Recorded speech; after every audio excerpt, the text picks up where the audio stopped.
I've been wanting to do a documentary for a long time now. When I think about what to do it on, so many things rush over me. I think of what am I passionate about? Technology, coaching, how to be a good father, how to be a good husband, things like that. But that's all over Facebook already. I want to go deeper than that. I want to find something that is hard to talk about.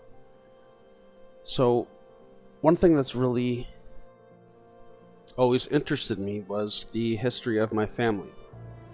On both sides, but for this story, we're going to go along my mother's side. My grandfather, who I never spent much time with, his father was on the orphan train. He was one of 5 brothers, and there's only one of them left. My grandfather has since passed, and Uncle Jack is the only one still around. So he lives close by, and I've always thought Uncle Jack was a great guy, wanted to spend more time with him, so where not a better place to start than maybe a couple interviews with Uncle Jack to see if we can come up with some good stories. Let's see what happens.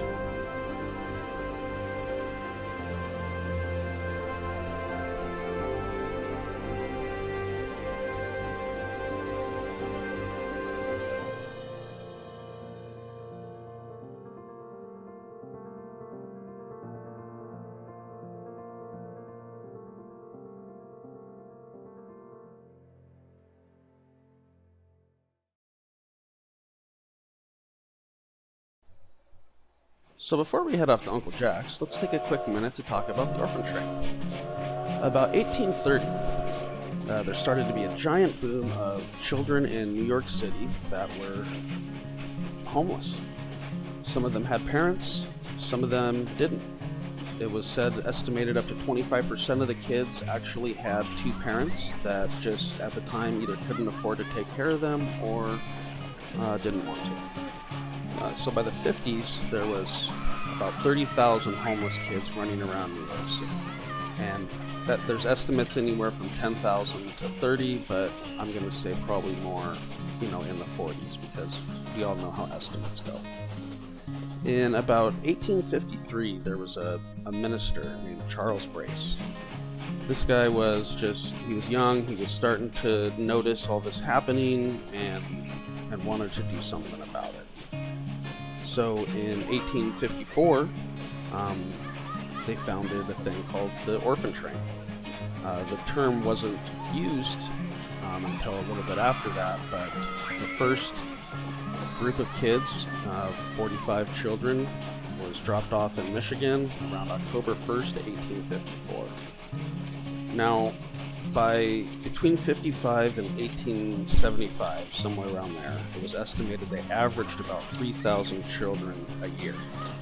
That's quite a bit of kids. So most of these kids were found prejudiced when they got there. A lot of them, they didn't have families. They were 5, 6, 7, even babies. They were sent to work on farms. They had to redo their identity. So I've always found that extremely fascinating. It's one of the things in our history that I don't think they talk about enough. There's so much of that gets washed behind, and I'm guessing most of you before this movie never even heard of it. So what I'd like to do is take an adventure down there and see if we can find more information. I know that my great-grandfather was the oldest of 4. The youngest one, Harry Jr., I believe, stayed home. They put the other 3 on the train. They were then split up. Newton was picked up in Nebraska, I believe, by a couple of farmhands, took home to the farm to work. I don't believe he was ever adopted, but that's where we'll talk to Uncle Jack and see what he has to say about the whole story.